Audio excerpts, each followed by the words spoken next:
బుద్ధితో కానీ, జ్ఞానంతో కానీ, పాండిత్యంతో కానీ సంబంధం లేకుండా కేవలం జన్మచేత, సంస్కారం చేత, వర్తనం చేత పలువురకు స్పృహణీయుడుగా ఉండేవాడు ఆర్యుడు. వానిలో బుద్ధి మొదలైనవి లేవని కానీ, ఉండరాదని కానీ కాదు. వాటితో పనిలేనిది వాని ఆర్యత్వం. అట్లాంటి ఆర్య లక్షణాలు చెబుతున్నాడు. అషఠ హృదయ కృతజ్ఞ సానుక్రోశ స్థిత సతాం మార్గే అపరాపవాదకర్మ శుచికర్మరత సఖలర్వార్య. ఎదలో శాఠ్యం లేకుండా కృతాన్నిరిగి జాలిగుండెతో సత్పురుషుల తోవను పోతూ పరనింద లేకుండా ఎప్పుడూ మంచి పనులు చేసేవాడు కదా ఆర్యుడంటే. శఠత్వం చాలా చెడ్డది.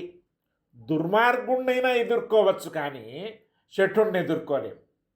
వీడి పోకలు ఎరుకకు వచ్చేవి కావు. చాప కింద నీరు వీడు.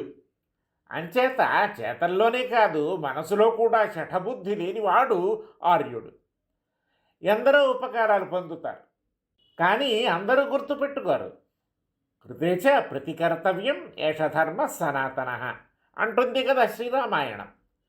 ప్రత్యుపకారం మాట అలా ఉంచు, ఉపకార స్మృతి అయినా ఉంటే చాలు, అదే కృతజ్ఞత. ఇది లేకపోవడం అకృతజ్ఞత. కృతజ్ఞుడిగానే ఉంటాడు ఎప్పుడు ఆర్యుడు. వరుల కష్ట నష్టాలకు జాలిపడేవాడు కావాలి మనిషి. తోడివారి పట్ల జాలి అనేది చాలా అవసరం.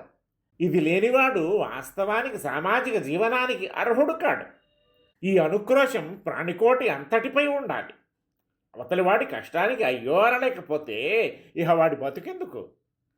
మహాజనో ఏన గతస్స పంథాహ అన్నట్లుగా పెద్దలు నడిచిన బాటను నడుచుకోవాలి.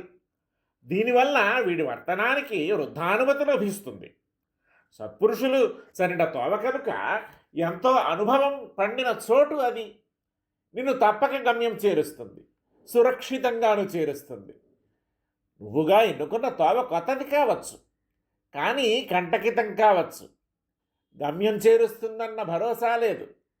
అంచేత పదుగురు నడిచిన బాట మంచిది. ఆర్యుడు ఆ బాటనే నడుస్తాడు. పరులను ఆడిపోసుకోకపోతే క్షణం గడవదు కొందరికి. ధారకం పోషకం భోగ్యము కూడా పరనిందే కొందరికి. ఇది సల్లక్షణం కాదు. ఆర్యుడైన వాడు ఆ జోలికి పోడు. మంచి ఏమైనా కనపడితే సంతోషిస్తాడు, చెడు గోచరించింది ఆ వైపు చూడడు. పరులపై లేనిపోని నిందలు మోపడు. అంతతో సరికాదు, ఎప్పుడూ మంచి పనులు, వరులకు మేలు కలిగించే పనులు చేస్తూ ఉంటాడు. సత్కర్మలనక శుచికర్మలు అంటాడు. ఆ శుచి శబ్దంలో ఉంది సొగసంతాను. సత్కర్మలు తన మేలు కోసం చేసేవి కావచ్చు, శుచికర్మలు పరహిత సంధాయకాలు. అంతేకాదు మాలిన్యం లేని పనులు చేస్తాడు, మాలిన్యం లేకుండా చేస్తాడు, ఎవరికీ మాలిన్యం కలగకుండా చేస్తాడు. ఇదిగో ఇట్లాంటివాడు కదటండి ఆర్యుడంటే.